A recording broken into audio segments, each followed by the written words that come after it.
सर्वज्ञ श्री चक्रधर स्वामी की जय। श्री गोविंद प्रभु महाराज की जय। आज या धर्मपीठाच्या अध्यक्षस्थानी असलेले गाझियाबाद येथील आदरणीय श्रद्धेय श्री जामोदेकर बाबाजी, त्याचप्रमाणे त्यांच्या संघाती आलेले आदरणीय श्रद्धेय जनार्दन स्वामीजी बाबाजी, त्याचप्रमाणे व्यासपीठावर विराजमान असणारे आणि या आपल्या मठाचे संचालक आदरणीय श्रद्धेय ईश्वराधिष्ठित श्री निशुदादाजी शेवलीकर, व्यासपीठावर उपस्थित असलेले आनंद मुनीजी, त्याचप्रमाणे आमचे सर्वांचे मार्गदर्शक ज्यांचं वक्तव्य आणि व्याख्यान आपण ऐकलं असे आदरणीय सद्भक्त श्री अशोकरावजी राऊत, माझे सन्मित्र भैयासाहेबजी मेटकर, सन्माननीय व्यासपीठ, या कार्यक्रमाच्या सेवा दिनाच्या निमित्ताने उपस्थित असलेला इथला सगळा श्रोतुवर्ग, तपस्विनी आया, संत महंत आणि सद्भक्त वासनिक, सर्वांना मी दंडवत प्रणाम करतो। आणि इथे जी वक्त्यांची मंतव्य या ठिकाणी प्रकट झालेली आहेत, अतिशय महत्त्वाचा विषय या ठिकाणी चर्चेला गेलेला आहे। परंतु आपण आपल्या पंथामध्ये वाटचाल करत असताना, धर्मकार्यामध्ये काही कार्य करत असताना, जीवन जगत असताना अडीअडचणी येत असतात आणि जी जीवाची गती आहे ती स्वामींनी आपल्याला सगळ्यांना सांगितलेली आहे। अधगती, अधमती, अधरती या मतित्रयाच्या मुळं असणारे जे काही दोष आहे आणि अविद्येच्या मुळं जे जीवाला लागलेले काही जे दोष आहेत, मळ आहेत, त्याच्या अनुरूप आपण इथे काम करत असतो। परंतु तरीही आपल्या शास्त्रामध्ये सांप्रतचा अप्रयत्न हा एक मोठा भाग येतो। आपण वर्तमानामध्ये काही प्रयत्न करत नाही आणि त्याच्यामुळं मग आपल्याला आपलं आयुष्य, वर्तमान आयुष्य आणि पुढे आपल्याला मिळणारं आयुष्य, पारलौकिक आयुष्य आपलं काळवंडून जातं। आपलं पारलौकिक आयुष्य आणि आपलं हे असणारं ऐहिक आयुष्य, या दोन आयुष्याच्या पातळीवरती आपल्याला नेहमी सातत्यानं सद्भक्त असेल, जो कोणी साधनवंत असेल, नामधारक असेल, वेदवंत असेल, बोधवंत असेल, संत असेल, महंत असेल, अधिकरण असेल, जो कोणी असेल त्याने सगळ्यांनीच, कारण की ही सगळी लोक, ही सगळी मंडळी जीव आहेत, हे आपण सगळ्यात आधी लक्षात ठेवलं पाहिजे। आणि मतित्रयाच्या मुळं किंवा लेपाच्या मुळं लागलेले जे काही दोष आहेत त्याच्यामुळे त्याचं इथं वर्तन घडत जातं। सोबतच वर्तमानातला आपला अप्रयत्न जो आहे तो आपल्याला अधोगतीकडे नेत असतो। म्हणून आपण वर्तमान जीवनात जगत असताना आपण पाहिलं पाहिजे की मला माझा देव कसा होईल, माझ्या कुटुंबामध्ये देवाचं अधिष्ठान कशा प्रकारे कायम राहील, पिढ्यानुपिढ्या माझ्या कुटुंबामध्ये आपला पंथ संक्रमित आणि प्रवाहित कसा होईल, याचं देखील आपण भान ठेवलं पाहिजे। पूजनीय श्रद्धेय दिल्ली निवासी सावली मूर्तीच्या जे काही महात्मे आलेले आहेत त्यांनी इथं या ठिकाणी एक व्यथा व्यक्त केली आणि काही सकारात्मक अशा दृष्टीचंही सांगितलं। बाबा जी, मैं आपको बताना चाहता हूँ कि मेरी लड़की पुणे में हॉस्टेल में पढ़ती है आणि तिने नमस्कारी श्रीकृष्णाची छोटी मूर्त इथे नेली आणि हॉस्टेलमध्ये सगळे लोक काही आपल्याच सारखे असतात अशातला भाग नाही, लेडीज हॉस्टेलला ती राहते। तिने तिथे देवपाठ केला, रोज ती आपली सकाळी त्याचं त्रिकाळ जे काही शक्य असेल तिच्या वेळेनुसार ती सगळं तिथे करते। परंतु तिच्या वर्गमैत्रिणी ज्या आहेत प्रत्येकाच्या खानपानाच्या सवयी वेगवेगळ्या असतात, आपण त्याच्यावरती काही अतिक्रमण करू शकत नाही, कारण की भारतीय राज्यघटनेनं आपल्याला तो खानपानाचा आणि आचरणाचा आपापला अधिकार दिलेला आहे। पण तिथं काहीतरी तिच्या रूममध्ये तिच्या असं मैत्रिणीनं जाणवलं की जे नाही नको खायला पाहिजे ते तिनं खाल्लं आणि ही अगदी अस्वस्थ झाली। दिवसभर जरा अस्वस्थ होती, आम्ही तिला समजावलं आणि मग म्हटलं तिला की तूच तुझ्या मैत्रिणीला थोडं समजाव, जे नॉन व्हेज आहे ते खायला नको, असं तिला मित्रत्वाच्या नात्यानं, मैत्रिणीच्या नात्यानं समजावलं सांगितलं। आणि पहा, परमेश्वराचं सहाय्य कसं लाभतं. आणि तिनं तिच्या मैत्रिणीला सांगितलं की बाई हे असं असं करू नको, हे अशा अशा प्रकारचे आमचे देव आहेत, हे तुझेही देव आहेत आणि तू हे अशा प्रकारचं खाऊ नको. आणि तिच्या चटकन लक्षात आलं तिच्या मैत्रिणीच्या की मी अशा प्रकारचं जे काही अभक्षण आहे हे अभक्षण मी इथे आता करणार नाही. आणि तीही सुद्धा तिच्यासोबत रोज फुलं व्हायला लागली आपल्या देवाला. आपण जर आपला धर्म व्यवस्थित जर सांभाळला, व्यवस्थित अशा पद्धतीचे आपण संस्कार केले तर निश्चितच धर्माचं प्रवाहीकरण खऱ्या अर्थानं होत राहते. नारोबास बहाळीय म्हणाले, विषयाची परमप्रीती आहे, कामक्रोधाची स्थिती, सावेव अविद्येची मूर्ती जन्म मागे. आपण इथं वारंवार आलेलो आहे, इतकी गर्दी आहे इथे, व्यासपीठावरही गर्दी आहे. जर आपला उद्धार झाला असता तर इतकी गर्दी इथे दिसली नसती. हा एक महत्वाचा भाग आहे. आणि प्रचंड जगण्याची आपली नेक टू नेक कॉम्पिटिशन लागलेली आहे, जीवन जगण्याची. प्रत्येक जण आपापल्या पद्धतीने जगतोय आणि अहंकार घेऊन जगतोय. नारोबास बहाळेंनी फार म्हटलंय की विषयाची परमप्रीती, विषयात आपण सगळे लीन आहोत, लिप्त आहोत, त्याच्या परमप्रीतीत आहे. खरं तर आपण अच्युत गोत्रीय आपल्या परमेश्वराच्या परमप्रीतीत असलो पाहिजे. परंतु प्रापंचिक लोक, पर्टिक्युलर बाबाजी मैं मेरे बारे में बात कर रहा हूं, आम्ही प्रापंचिक लोक बरेचसा आपल्या सगळ्या याच्या व्यवहारात असतो. स्वामींनी व्यवहार सांभाळून धर्म करायला सांगितलाय, व्यवहार सांभाळून धर्म करायला सांगितलाय. भटोबासांची पत्नी गंगाईसा आणि भटोबास तसंच सोडून आले कुटुंब, स्वामींच्या चरणी लीन झाले आणि गंगाईसा आली भांडायला. जळो जळो ऐसिया पुरुषाचे जियाले, जिया पुरुषाच्या बाईला अन्न नाही, वस्त्र नाही, त्या लाज नाही. अशा प्रकारचं वक्तव्य आमच्या गंगाईसाच्या मुखातून त्यावेळेस निघालं आणि स्वामींनी ते ऐकलं आणि सांगितलं की अन्न नाही, वस्त्र नाही, राहायला घर नाही. तेव्हा स्वामींनी आदेश दिला भटोबासांना का तुम्ही घरी जा आणि सगळी कुटुंबाची व्यवस्था करून लावा, व्यवस्थित करून या. महिनाभरासाठी घरी पाठवलं, तिला कौलारू घर बांधून दिलं भटोबासांनी. इडेरी असा उल्लेख चरित्रामध्ये येतो. तेव्हा आपण पाहिलं पाहिजे की आपला प्रपंच, आपलं कुटुंब, आपला समाज सगळं आपल्याला सांभाळायचं आहे. सगळेचे सगळे बालदीक्षित होऊ शकत नाही मंडळी. इथे बाबाजी बहुत सारे लोग ये वास्तविक दशा में है, कुछ नामधारक होंगे, कुछ बोधवंत होंगे, कुछ वेदवंत होंगे, लेकिन प्रत्येकानं आपण आपल्या परीने देवधर्म केला पाहिजे. आपण सत्कार्यात त्याच्यामध्ये आपला वेळ दिला पाहिजे. कराल तरी होईल की गा, असं स्वामी म्हणाले. जब करोगे तब होगा और कुछ नहीं करोगे तो कुछ भी नहीं होगा, और उसके लिए नरक बिल्कुल तयार आहे. या सगळ्या दृष्टीचं आपण भान ठेवलं पाहिजे. मी महात्मे पाहिले, एक माझ्या लक्षात आहेत ते महात्मे, बरेच महात्मे पाहिले तसे, पण मोजके आहेत. ते देखील स्पष्ट बोललं पाहिजे या व्यासपीठावरून की ते महात्मे मी पाहिले, चालताना मुंग्या आहेत का खाली ते पाहतात, आजूबाजूला ते पाहतात. बहुतेक लोक पाहतात, अधिकरण पाहतात, आपले सगळेच महात्मे पाहतात. पण जरासं भान आपलं सुटत चाललेलं आहे, प्रत्येकाचंच भान सुटत चाललेलं आहे.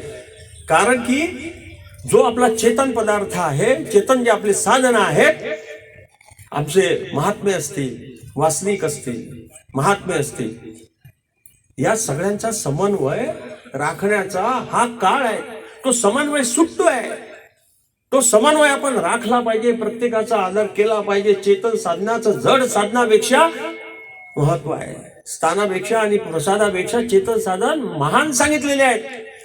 आणि या सगळ्या दृष्टीनं भान आपण ठेवत असताना पाहतो की ते मुंगीची देखील हिंसा होऊ देतो. मुंगी विरून चिंतावे, मुक्तीची चाड तेने मुंगी विरून चिंतावे, असं स्वामी दस्तूर खुद्द म्हणाले.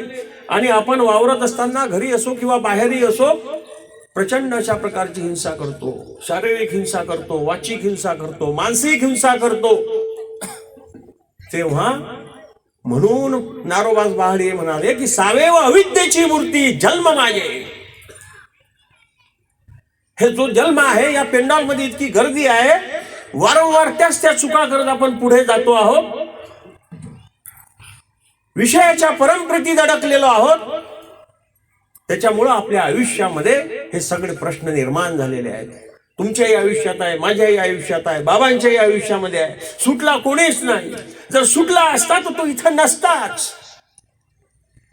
या सगळ्या गोष्टीनं आपल्याला आपलं जीवन यापन करत असताना महानुभावीय तत्वज्ञान काय सांगते आणि त्याच्यानुसार आपण केलं पाहिजे. सगळेच काही जी सूत्र आहेत ती अनुसरणाची जी काही सूत्र असतील किंवा आचरणाची जी सूत्र आहेत ते आपण आचरू शकत नाही, ही वस्तुस्थिती आहे. राऊत काका, खरी गोष्ट आहे. प्रत्येक सूत्र आपण कोणीही आचरू शकत नाही. व्यासपीठावर बसलेली मंडळी सुद्धा आचरू शकत नाही, ही वस्तुस्थिती आहे. परंतु देवानं त्याच्यामध्ये आपल्याला बरोबर मुभा दिलेली आहे, स्टेप दिलेली आहे, सुधारणा करण्यासाठीचा वाव दिलेला आहे. कुणाला इथे कुत्सिततेने अवहेलना करण्याचा माझ्या या स्टेटमेंटचा उद्देश नाही. मी फक्त एवढ्यासाठी म्हणतोय, चिंतन मंथन करत असताना आपल्या असं लक्षात येते की वारंवार त्या चुका आपण चेतन साधन करत नसतो. त्या चुकांचं परिमार्जन करून आपण पुढे जाण्याची खरी गरज आहे. व्यासपीठावरून एखादं बोलणं सोपं असतं, परंतु जेव्हा आपल्या आचरणात किंवा तुमच्या भावविश्वामध्ये परमेश्वर कसा व्यापून आहे, कसा व्यापून नाही, याची तुलना प्रत्येकानं आपण आपली केली पाहिजे. नाही तर देवही आपला उपचाराचा भाग होऊन जातो. करावं लागते म्हणून करावं लागते, पंचावतार करावे लागतात म्हणून करावं लागतं. एखादा विधी आहे म्हणून तो विधी करावा लागतो. आपल्या प्रत्येक विधीमध्ये स्वामींनी, परमेश्वरांनी सांगितलं, श्री प्रभू बाबांनी कुठल्याही तत्वज्ञानाची मांडणी केलेली नाही, परंतु आपल्या प्रत्येक कृतीतून समाजाला त्यांनी सामाजिक विषमता नष्ट करण्याचा, जातीभेद नष्ट करण्याचा आणि सहिष्णुतेचा, सर्व धर्माप्रती एक अशा प्रकारची सहिष्णुता बाळगण्याचा, समतेचा मूलमंत्र दिलेला आहे. आमच्या सर्वज्ञ चक्रधर स्वामींनी तेच सांगितलेलं आहे. आज कुठे राम मंदिर होत असेल तर उद्या आनंदाची गोष्ट आहे. वाहनपंथीयासाठी आनंदाची गोष्ट आहे. चुकीचं काहीच नाही, चांगली गोष्ट आहे. ही धार्मिक सहिष्णुता आपण ठेवली पाहिजे. फार आपण कडवे बनतोय, आपण आपल्यापुरतं कडवं असलंच पाहिजे. आपलं जे काही तत्वज्ञान आहे, जीव देवता प्रपंच या अनुषंगानं आलेलं जे तत्वज्ञान आहे, जीव काय आहे, परमेश्वर काय आहे, देवता काय आहे आणि प्रपंच काय आहे, हे सगळं आपण त्याची बिलकुल अगदी फोड केली पाहिजे. कुठली गोष्ट प्रपंचात आहे, प्रपंचाच्या विषयी बोलताना म्हटलं स्वामींनी, असे ते दिसे ते नासे. तुम्ही आज आहात, मी तुमच्या समोर आहे, आपण सगळे नष्ट होणार आहोत. ही जमीन आहे, हेही नष्ट होणार आहे. परंतु माणसाचं समाजामध्ये वागणं बोलणं असं असतं की हा साधारणपणे एका युगाचा नाही, 3-3, 4-4 युगाचा अमरपट्टा घेऊन आलेला आहे. वागणं पहा आपलं सगळ्यांचं, पहा कसं आहे. याचं चिंतन आपण केलं पाहिजे. अहो, माणसाचा जन्म झाल्यावरती 100 वर्षाचं आयुष्य आहे आणि 100 वर्षाचं आयुष्य आजच्या या आधुनिक धकाधकीच्या काळामध्ये फार कमी लोक तिथपर्यंत जातात. 60-70 वर्षाच्या आयुष्यामध्ये तेही आपण जगतो आणि रडत रडत जगतो, दुःखानं जगतो. त्यातल्या आपल्या आयुष्यातली जी काही दुःख आहे ती आपलीच निर्मिती आहे. ती मागही आपण करून ठेवलेली आहे, परत परत तेच करतोय. आणखीन वर्तमानातल्या दुःखालाही आपणच कारणीभूत आहोत आणि देवाला दोष देऊन बसतो. देवानं असं केलं, देवानं तसं केलं, विडा ठेवतो आपण. ठीक आहे, तुमच्या समाधानासाठी, याच्यासाठी, दुःखाचं परिहरण करण्यासाठी आपण देवाची मदत सहाय्य घेतलंच पाहिजे. परंतु देवाने देखील सांगितलेलं आहे, तुम्हाला तुमच्या ऐहिक प्रापंचिक गोष्टीसाठी तुम्हाला विडा ठेवायचा आहे की तुमचा जो काही पारलौकिक, जो मोक्षाचा किंवा मुक्तीचा खऱ्या अर्थानं जो मार्ग सांगितलेला आहे, येण्या जाण्याचं जे आवागमन आहे ते नष्ट करणं, ते तुम्हाला मिळवण्यासाठी तुम्हाला सांगितलेलं आहे की कसं, याचं देखील आपण चिंतन करण्याची गरज आहे. कार्यक्रमाची संख्या बाबाजी बहुत बढ़ गई है, सभी जगह पे बढ़ गई है, खर्चा भी बहुत हो रहा है. कमी खर्चाचे कार्यक्रम आपण घेतले पाहिजे. आमचे निशुदादा कमी खर्चाचे कार्यक्रम घेतात. विनोद भाऊ आहेत आमचे इथे थेलकर, राहडगाव वासियांच्या मदतीतून, सगळ्या परिसराच्या माध्यमातून ते काम आपलं पुढे नेत असतात. आपण कार्यक्रम केले पाहिजे, परंतु त्याचा तामझाम जरा आपण कमी केला पाहिजे, त्याच्यावरचा खर्च कमी केला पाहिजे. अहो, तो इकडे तुमच्या आपल्या दैवराहाटीत वापरता येईल. अनावश्यक खर्च, जे काम आपल्याला भागत असेल ते कमी पैशात कमी खर्चात झालं पाहिजे. भोजनाच्या विषयी सांगताना, भोजन म्हणजे महात्म्याच्या विषयी सांगत असताना आमचे भटोबास म्हणाले, ये मार्गी केली क्रिया वाया नवचे. एका धर्माकारण होईल, एका सानिध्य कारण होईल, एका अधिकारणा कारण होईल, एका आरती कारण होईल. परमेश्वराची आरती उपजेल, ज्ञान वैराग्य आणि भक्तीची निर्मिती त्या अन्नदानातून होईल. परंतु अन्नदानी करत असताना डोळसपणे आपण अन्नदान केलं पाहिजे. या सगळ्या गोष्टीची आज गरज आहे. आणि प्रचंड अशा प्रकारचं वातावरण आजच्या समाजामध्ये आपण पाहतोय की कार्यक्रमाची संख्या वाढलेली आहे. हा एक कार्यक्रम, दुसरा एक कार्यक्रम, तिसरा एक कार्यक्रम झालेच पाहिजे, चांगली गोष्ट आहे, त्याच्याबद्दल नाही. पण त्या कार्यक्रमाच्या तुलनेत तुमच्या माझ्या जीवनावरती त्याचा काही प्रभाव होतो का? महानुभाव तत्वज्ञानाचा पाईक म्हणून मी माझ्या जीवनामध्ये काही आमूलाग्र नव्हे तर निदान थोडा थोडा तरी कण पर असा काही परिणाम करून घेतो आहो का, याचं प्रत्येकानं चिंतन आपण केलं पाहिजे. हे असे जे काही धर्मसभा असतात, ही व्यासपीठ असतात, हे असं चिंतन करण्यासाठी आहे. मोहनभाव तत्वज्ञान मी जर वाचत असेल आणि त्या तत्वज्ञानाच्या अनुषंगानं जर मला अंतिम ध्येयाची प्राप्ती करण्याचं जर माझं माध्यम असेल आणि ते माध्यम माझ्याकडे उपलब्ध असेल आणि ते ध्येयापर्यंत मला पोहोचायचं असेल तर तुम्हाला सुरुवात आज नव्हे आत्ता करावी लागणार आहे. सगळ्यांनाच करावी लागणार आहे. नुसतं भाषण ऐकायचं, नुसतं भाषण द्यायचं, मोठमोठ्या धर्मसभा होतात त्या झाल्याच पाहिजेत. कारण की धर्मवार्ता प्रसंगे सर्वत्र अवस्थान असं सांगितलेलं आहे, झाल्याच पाहिजे त्या. परंतु ही धर्मसभा संपली की आपलं म्हणजे मी आलो त्याच्यामध्ये, मंडळी आपलं काय चालते की तेवढा तात्पुरतं तेवढा आपण बरोबर सात्विक भाव तेवढा उबटतो आपला सत्वस्थितात धर्मी अधिकारू असं म्हटलेलं आहे. आणि या सत्वस्थितीमुळं आपण पुढे जात असतो. परंतु हे सगळं करत असताना कुठेही त्याचा बागुलबुवा होणार नाही, कुठेही बडेजाव होणार नाही. अहो, जुन्या लोकांनी अधिकरणांनी कसा धर्म काढला, वृद्धाचार वाचा, स्मृतीस्थळ वाचा आणि प्रेरणा घेण्याचे सगळे हे विषय आहेत. खरं तर मला 10 मिनिटाची वेळ दिलेली आहे. माझी 10 मिनिटाची वेळ निश्चित संपत आलेली आहे. बोलण्यासारखं भरपूर काही आहे आणि इकडे पिढा हरणाची वेळ अतिशय उग्र झालेली आहे. सगळ्यांना भुका लागलेल्या आहेत. आपण या सगळ्या याचा आता विचार आपण केला पाहिजे. कार्यक्रम आपण गेलो पाहिजे. सात्विक भाव आपले उमटत असतात, परंतु त्याच्या मागे सात्विक भाव आपल्या मनामध्ये कसे कायम राहतील याचं देखील आपण चिंतन केलं पाहिजे. त्या दृष्टीनं आचरण केलं पाहिजे आणि आपण पुढे गेलो पाहिजे. या सगळ्या अनुषंगानं आपण स्मरण, चिंतन, मंथन आपण जे करतो, निमित्तविधी करतो. हा निमित्तविधी आहे आणि या निमित्तविधीच्या माध्यमाने इथं चिंतन मंथन करण्याची संधी मला निशूदादांनी उपलब्ध करून दिली. त्याबद्दल मी निशूदादांचे आभार व्यक्त करतो.